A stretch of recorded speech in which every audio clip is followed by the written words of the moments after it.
साल था 1903 जब बंगाल के लेफ्टिनेंट गवर्नर J.A. बोर्डीलन ने अपनी टीम के साथ कोणार्क सूर्य मंदिर का दौरा किया। यह दौरा साधारण नहीं था क्योंकि उस समय उन्होंने मंदिर में कुछ ऐसा देखा जिसने उन्हें 800 साल पुराने इस भव्य मंदिर के सभी दरवाजे बंद करने और इसे रेत और बालू से भरने का आदेश देने पर मजबूर कर दिया। आज 123 साल बाद भी यह मंदिर अपने गर्भगृह में छिपे रहस्यों के साथ बंद है। लेकिन सवाल उठता है, आखिर ऐसा क्यों किया गया? सोचने वाली बात यह है कि 800 साल पहले न तो सीमेंट की शोध हुई थी और न ही आधुनिक तकनीक की, तो उस दौर में कोणार्क सूर्य मंदिर का निर्माण कैसे हुआ?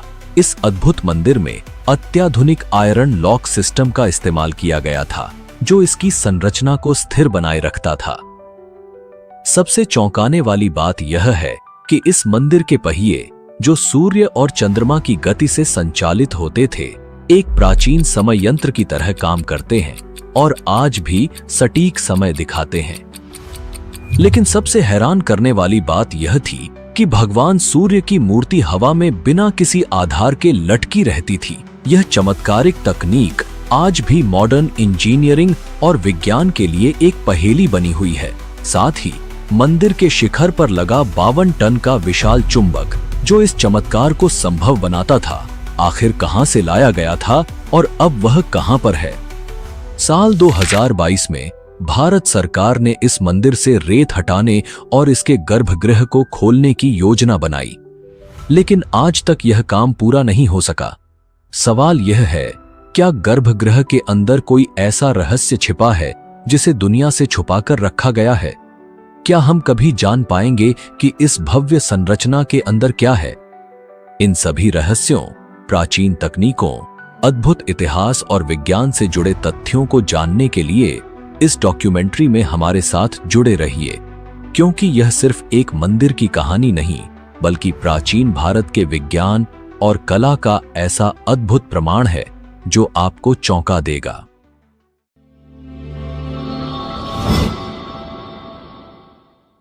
उड़ीसा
श्राप का असर तुरंत हुआ और सांप का शरीर विकृत हो गया। उनके शरीर पर भयंकर फोड़े फूंसियां उभर आईं। सांप अपने कष्ट से छुटकारा पाने के लिए विभिन्न ऋषियों के पास गए। अंततः उनकी भेंट महर्षि कटक से हुई। महर्षि ने सांप से कहा, तुम्हें सूर्यदेव की कठोर तपस्या करनी होगी। केवल सूर्यदेव ही तुम्हें इस रोग से मुक्त कर सकते हैं। महर्षि कटक ने उन्हें मित्रवन में चंद्रभागा नदी के तट पर जाकर 12 वर्षों तक तपस्या करने की सलाह दी। सांब ने चंद्रभागा नदी के किनारे जाकर तपस्या शुरू की। 12 वर्षों तक उन्होंने अन्न जल का त्याग कर कठिन तपस्या की। दिन रात केवल सूर्य देव का ध्यान करते हुए उन्होंने अपनी आत्मा को तपस्या में लीन कर दिया। सांब की कठोर तपस्या से सूर्य देव प्रसन्न हुए। सूर्य देव ने उन्हें दर्शन दिए और कहा, हे सांप, तुम्हारी तपस्या सफल हुई। मैं तुम्हें रोग मुक्त होने का आशीर्वाद देता हूं। तुम्हारा कुष्ठ रोग समाप्त हो जाएगा। तुम्हारी सुंदरता और स्वास्थ्य पुनः लौट आएगा। सूर्य देव के आशीर्वाद से सांप का कुष्ठ रोग समाप्त हो गया। उनका शरीर पुनः पहले जैसा सुंदर और स्वस्थ हो गया। सूर्य देव के आशीर्वाद से मुक्ति पाने के बाद सांप ने उनका आभार व्यक्त करने के लिए एक भव्य मंदिर बनवाने का संकल्प लिया। उन्होंने उसी स्थान पर जहां उन्होंने तपस्या की थी, सूर्य देव के लिए एक मंदिर का निर्माण करवाया। इस पौराणिक कथा के कारण इस स्थान को कोणार्क नाम मिला, जहां कोण का अर्थ है दिशा और अर्क का अर्थ है सूर्य।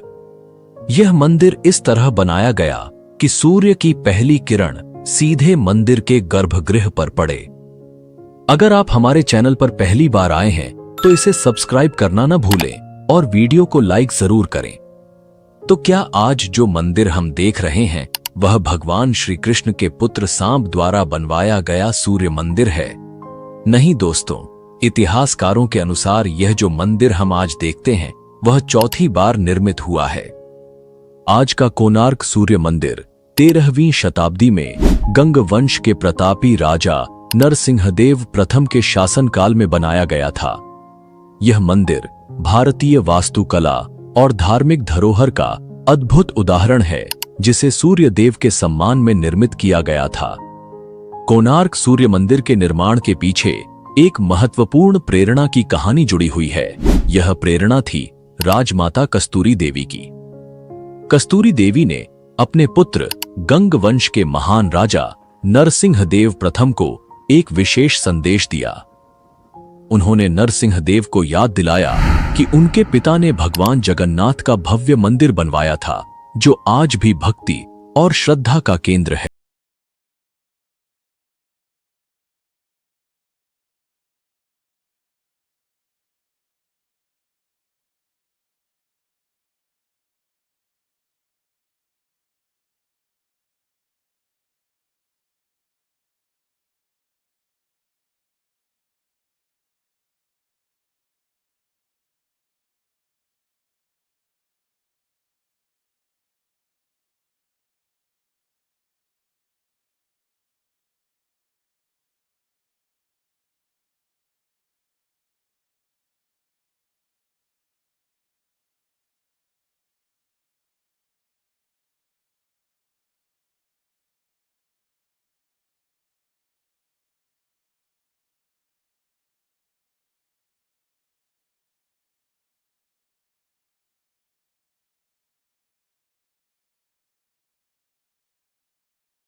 तो कारीगरों के कई प्रयास असफल रहे।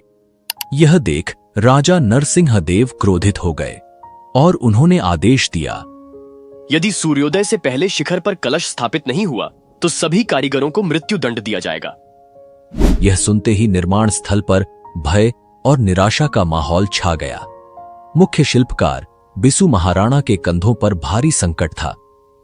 उसी समय उनका 12 वर्षीय पुत्र धर्मपद वहां पहुंच गया। धर्मपद, जिसने जन्म के बाद से अपने पिता को कभी नहीं देखा था, मां की अनुमति लेकर यहां आया था। जब उसने देखा कि सभी कारीगर संकट में हैं और उसके पिता चिंता में डूबे हैं, तो उसने पूछा, पिताजी, मैं इस समस्या का हल कर सकता हूं, क्या आप मुझे अनुमति देंगे? धर्मपद बचपन से अपने पिता की कला और इंजीनियरिंग को समझता था। रात के अंधेरे में आत्मविश्वास से भरा यह 12 वर्षीय बालक धीरे धीरे मंदिर के शिखर पर चढ़ा। अपनी कुशलता और गणना से उसने कलश को पूरी निपुणता के साथ स्थापित कर दिया। वह कार्य जिसे अनुभवी शिल्पकार 12 वर्षों में नहीं कर पाए, धर्मपद ने कुछ घंटों में कर दिखाया। लेकिन यह सफलता धर्मपद के लिए चिंता का विषय बन गई। उसे लगा कि जब राजा को यह पता चलेगा कि यह काम एक 12 वर्षीय बालक ने किया है, तो बाकी कारीगरों को अयोग्य समझकर उन्हें दंडित किया जाएगा। अपने पिता और कारीगरों की जान बचाने के लिए धर्मपद ने मंदिर के शिखर से चंद्रभागा नदी में छलांग लगा दी और अपने प्राणों की आहुति दे दी। सुबह जब राजा ने मंदिर के शिखर पर कलश को स्थापित देखा और हवा में झूलती सूर्यदेव की मूर्ति को देखा, तो वह अत्यंत प्रसन्न हुए। उन्होंने मंदिर के प्राण प्रतिष्ठा के लिए माघ शुक्ल सप्तमी का दिन तय किया। लेकिन जैसे ही मंदिर का प्राण प्रतिष्ठा संपन्न हुआ, कुछ रहस्यमयी घटनाएं होने लगी। सबसे पहले मंदिर के शिखर की एक विशाल मूर्ति नीचे गिर गई। फिर मंदिर के पत्थर खुद ब खुद गिरने लगे। राजा नरसिंहदेव को जब यह ज्ञात हुआ कि इस मंदिर के निर्माण का पहला दिन एक 12 वर्षीय बालक के बलिदान से शुरू हुआ था, तो उन्होंने इसे अशुभ मानते हुए मंदिर में पूजा अर्चना को रोक दिया। वर्षों तक यह भव्य मंदिर वीरान पड़ा रहा और धीरे धीरे इसके आसपास घने जंगल उग आए। कोणार्क सूर्य मंदिर के दरवाजे पिछले 123 साल से बंद हैं, पर सवाल उठता है कि आखिर इन दरवाजों को बंद किसने किया और क्यों किया। साल था 1903, जब भारत पर अंग्रेजों का शासन था। उस समय बंगाल के लेफ्टिनेंट गवर्नर जे.ए. बोर्डीलन ने इस ऐतिहासिक मंदिर का दौरा किया। उन्होंने मंदिर की स्थिति को देखकर महसूस किया कि यह भव्य संरचना जल्द ही पूरी तरह ढह सकती है। इसे बचाने के लिए उन्होंने एक अनोखा कदम उठाया।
कोणार्क सूर्य मंदिर का निर्माण इस तरह से किया गया था कि सूर्योदय की पहली किरण सीधे मंदिर के गर्भगृह में स्थित सूर्य देव की प्रतिमा पर पड़ती थी।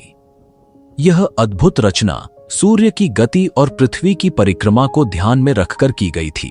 मंदिर मुख्य रूप से बलुआ पत्थर और ग्रेनाइट से बना है, जो इसे प्राकृतिक आपदाओं के खिलाफ मजबूत बनाता था।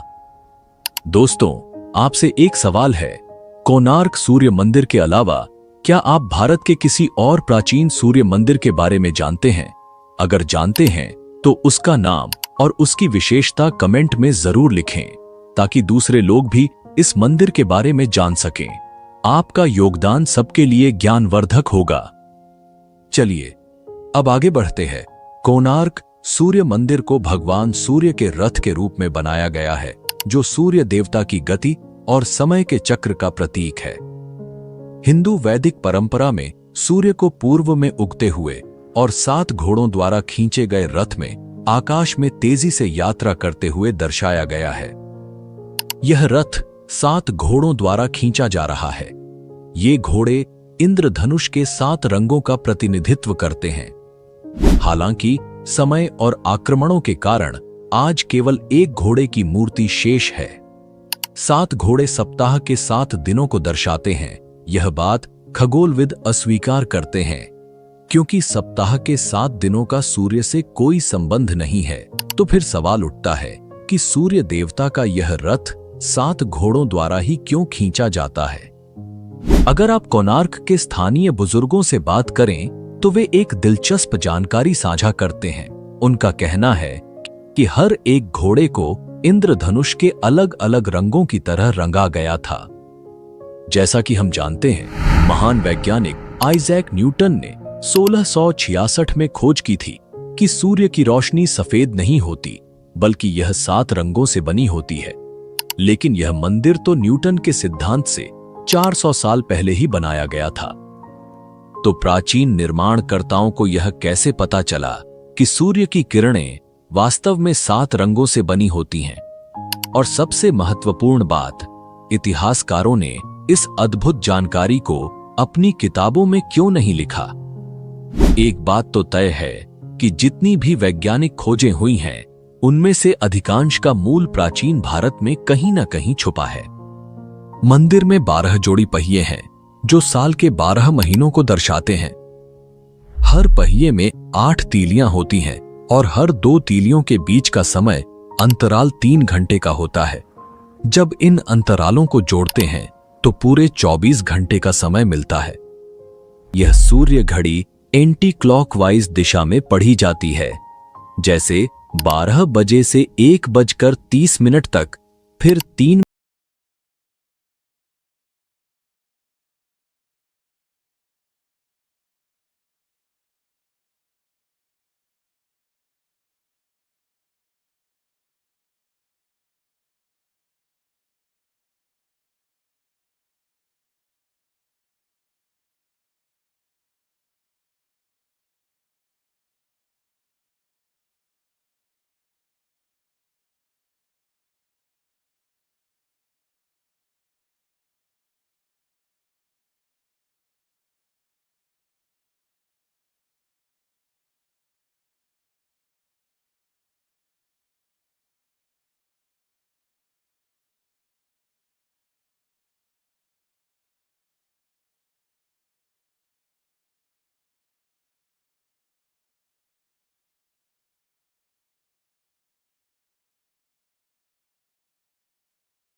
काला पगोड़ा नाम दिया था।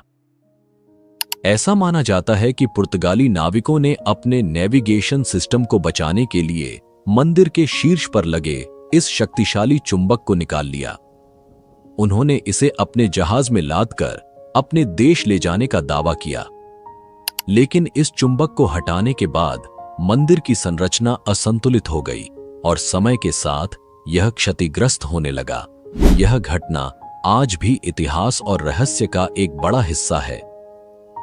और मंदिर को नष्ट करने की एक कहानी यह भी बताई जाती है कि इस साल 1568 के आसपास बंगाल सल्तनत के एक मुस्लिम जनरल काला पहाड़ ने ओडिशा के कई मंदिरों पर हमला कर दिया। इन मंदिरों में कोणार्क सूर्य मंदिर, कामाख्या देवी मंदिर और जगन्नाथपुरी का मंदिर भी शामिल था। काला पहाड़, जिसका मूल नाम कालाचंद राय था, एक पवित्र वैष्णव ब्राह्मण थे, लेकिन सुल्तान की बेटी गुलनाद से प्रेम के कारण उन्होंने इस्लाम धर्म अपना लिया। अगर आप कामाख्या देवी मंदिर और जगन्नाथपुरी मंदिर के रहस्यों के बारे में जानना चाहते हैं तो उनकी डॉक्यूमेंट्री की लिंक आपको डिस्क्रिप्शन में मिल जाएगी। जरूर देखें और हमारी संस्कृति के इन अद्भुत प्राचीन मंदिर को जानें। मदालापंजी ग्रंथ के अनुसार काला पहाड़ जब कोणार्क मंदिर के अंदर गया तो उसने भगवान सूर्यदेव की विशाल मूर्ति को हवा में तैरते हुए देखा और दंग रह गया। इसके बाद उसने अपनी सेना के साथ मंदिर की दीवारों और मुख्य संरचना पर हमला किया। काला पहाड़ मंदिर के शीर्ष पर लगे 52 टन भारी चुंबक को हटाने में सफल हुआ। चुंबक हटाते ही 227 फीट ऊंचा यह भव्य मंदिर पत्थरों के ढेर में बदल गया और 1568 में ओडिशा पूरी तरह मुस्लिम शासन के अधीन आ गया और हिंदू मंदिरों को लगातार तोड़ने के प्रयास किए गए। इसी समय कोणार्क के सूर्य मंदिर के पुजारियों ने सूर्य देवता की मूर्ति को हटाकर रेत में छिपा दिया। बाद में यह मूर्ति पूरी भेजी गई और वहां जगन्नाथ मंदिर के प्रांगण में स्थित इंद्र मंदिर में स्थापित की गई। हालांकि कुछ का मानना है कि नई दिल्ली के राष्ट्रीय संग्रहालय में जो सूर्य देव की मूर्ति रखी है वही कोणार्क सूर्य मंदिर की मुख्य मूर्ति है। इस रहस्य पर आज भी चर्चा जारी है। चीनी विद्वान हुएन त्सांग के अनुसार 7वीं सदी ईस्वी में कोणार्क में कई ऊंची और भव्य इमारतें थीं। यह स्थान विभिन्न धर्मों और संप्रदायों के लोगों का संगम था, जहां हिंदू, बौद्ध और अन्य धर्मों के अमीर और समझदार लोग मिलजुल कर रहते थे। वहीं दूसरी सदी ईस्वी में ग्रीक भूगोल वेत्ता क्लॉडियस टॉलेमी ने कोणार्क का उल्लेख कन्नागर के नाम से किया है, जो उस समय एक प्रसिद्ध समुद्री बंदरगाह था।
जरिया बन गए हैं।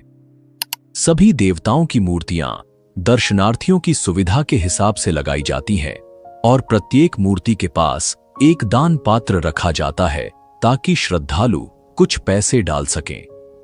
लेकिन अगर आप 500 से 600 साल पुराने मंदिरों को देखेंगे तो इन दोनों के बीच एक बड़ा अंतर नजर आएगा। कोणार्क जैसे मंदिर किसी आस्था के लिए नहीं बनाए गए थे।